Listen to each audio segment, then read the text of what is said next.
اعوذ باللہ من الشیطان الرجیم بسم اللہ الرحمن الرحیم یعتذرون الیکم اذا رجعتم الیہم،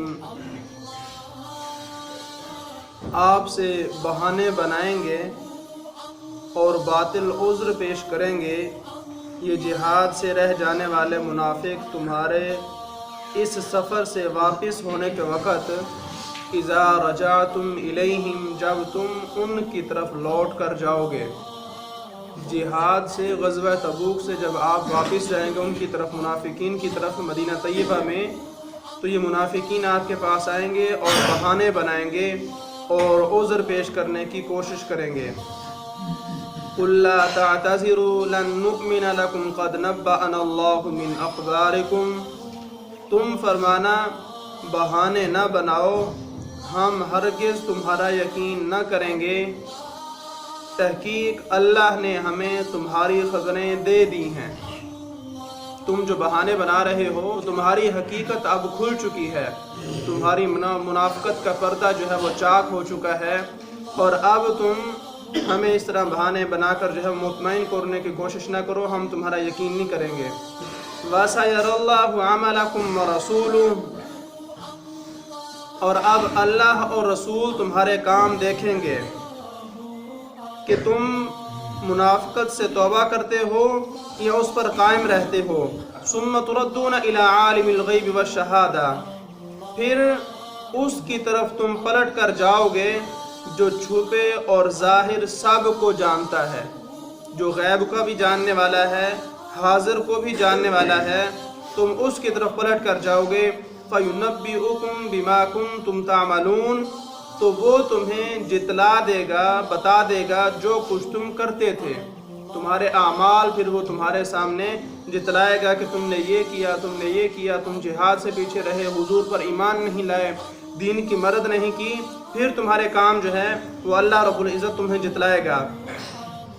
سَيَحْلِفُونَ بِاللَّهِ لَكُمْ إِذَا انْقَلَبْتُمْ إِلَيْهِمْ لِتُعْرِضُوا عَنْهُمْ، اب تمہارے آگے اللہ کی قسمیں کھائیں گے جب آپ جو ہے اپنے سفر سے واپس ہو کر مدینہ طیبہ میں ان کی طرف پلٹ کر جاؤ گے۔ آپ کے سامنے قسمیں اٹھانے کا مقصد کیا ہوگا؟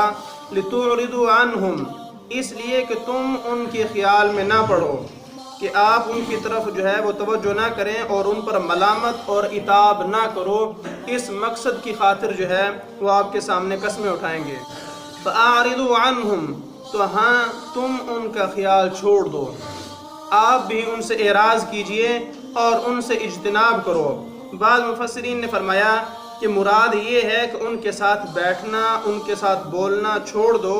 چنانچہ جب نبی کریم صلی اللہ تعالی علیہ وسلم مدینہ تشریف لائے تو حضور نے مسلمانوں کو حکم دیا کہ منافقین کے پاس نہ بیٹھو اور ان سے بات بھی نہ کرو، کیونکہ ان کے باطن خبیث اور اعمال قبح، برے اعمال وہ ایسے ہیں کہ ان کے ساتھ بیٹھنا جو ہے وہ جائز نہیں ہے، اور ملامت اور عتاب سے ان کی اصلاح نہ ہوگی۔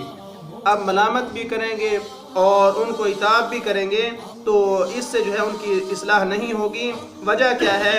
اس لیے کہ انہم رجس، وہ تو نرے پلید ہیں، منافقین وہ تو نری گندگی ہیں اور پلید ہیں، اور پلیدی کے پاک ہونے کا کوئی طریقہ نہیں ہے، تو گندگی کو پاک کرنے کا کوئی طریقہ نہیں ہے، تو اس وجہ سے اصلاح نہیں کی جا سکتی۔ وَمَأْوَاهُمْ جَهَنَّمْ، اور ان کا ٹھکانہ جہنم ہے، اور ان کا ٹھکانہ جہنم ہے، یہ وہاں رہیں گے۔ جَزَاءً بِمَا كَانُوا يَكْسِبُونَ، بدلہ اس کا جو یہ کماتے رہے ہیں، جو کچھ یہ کرتے رہے ہیں، دنیا میں خبیث عمل کرتے رہے ہیں، اس کے بدلے کے طور پر ان کو جہنم میں رہنا ہوگا۔ شان نزول اس کا یہ ہے کہ حضرت ابن عباس رضی اللہ تعالیٰ عنہما نے فرمایا یہ آیت جاد بن قیس اور معتب بن قشیر اور ان کے ساتھیوں کے بارے میں نازل ہوئی۔ یہ 80 منافق تھے۔ نبی کریم صلی اللہ تعالی علیہ وسلم نے فرمایا کہ ان کے پاس نہ بیٹھو، ان سے کلام نہ کرو۔ مقاتل نے کہا کہ یہ آیت عبداللہ بن ابی کے حق میں نازل ہوئی، اس نے نبی کریم صلی اللہ تعالی علیہ وسلم کے سامنے قسم کھائی تھی کہ اب کبھی وہ جہاد میں جانے سے سستی نہیں کرے گا۔ اور سید عالم صلی اللہ تعالی وسلم سے درخواست کی تھی کہ حضور اس سے راضی ہو جائیں۔ اس پر یہ آیت کریمہ اور اس کے بعد والی آیت جو ہے وہ نازل ہوئی۔ تو ہر بندے کی قسم کے اعتبار بھی نہیں ہوتا، قسم بھی معتبر بندے سے لی جاتی ہے کہ جس کو پتہ ہو کہ قسم کیا ہوتا ہے۔ کئی دفعہ ایسے لوگوں کے ساتھ معاملہ ہوا ہے کہ بات ابھی مکمل ہوئی نہیں ہوتی، وہ دوڑ کر قرآن کو اٹھانے کی کوشش کرتے ہیں، میں قرآن چینا صحیح۔ تو ایسے لوگوں کے قرآن اٹھانے کی ضرورت نہیں ہوتی، یا بغیر وجہ کے جناب قسمیں اٹھانا کہ میں قسم اٹھاتا ہوں جناب میں سچا ہوں، تو ہر بندے کی نہ قسم معتبر ہوتی ہے نہ ہر بندے کا قرآن اٹھانا معتبر ہوتا ہے۔ منافقین آپ کے سامنے آپ سن چکے ہیں کہ حضور کے سامنے کتنی قسمیں اٹھا رہے ہیں، لیکن حضور نے ان کی قسموں کا اعتبار نہیں کیا۔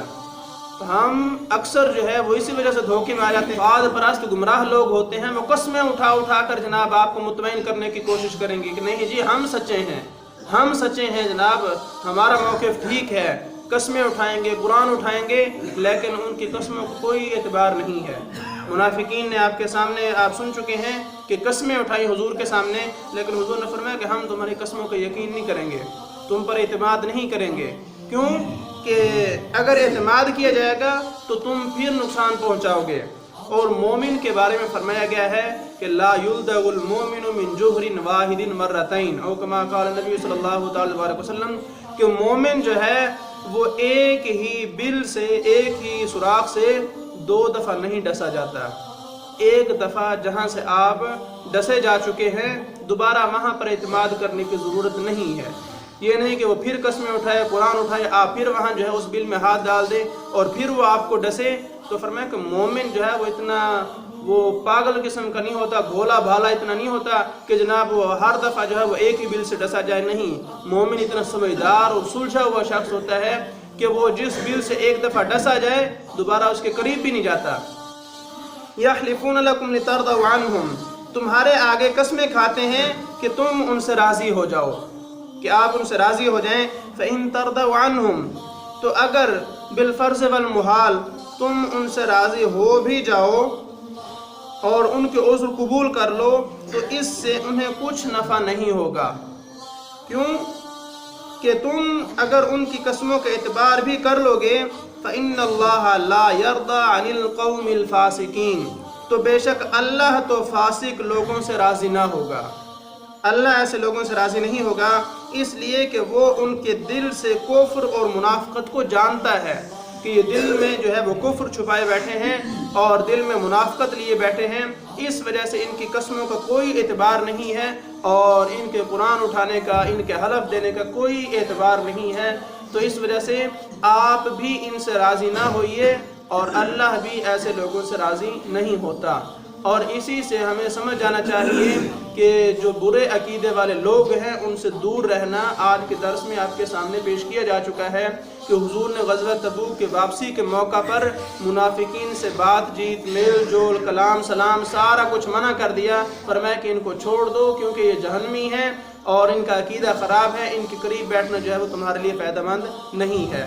تو اس وجہ سے اچھے لوگوں کی صحبت میں بیٹھیں، برے لوگوں کی صحبت سے بھی بچیں۔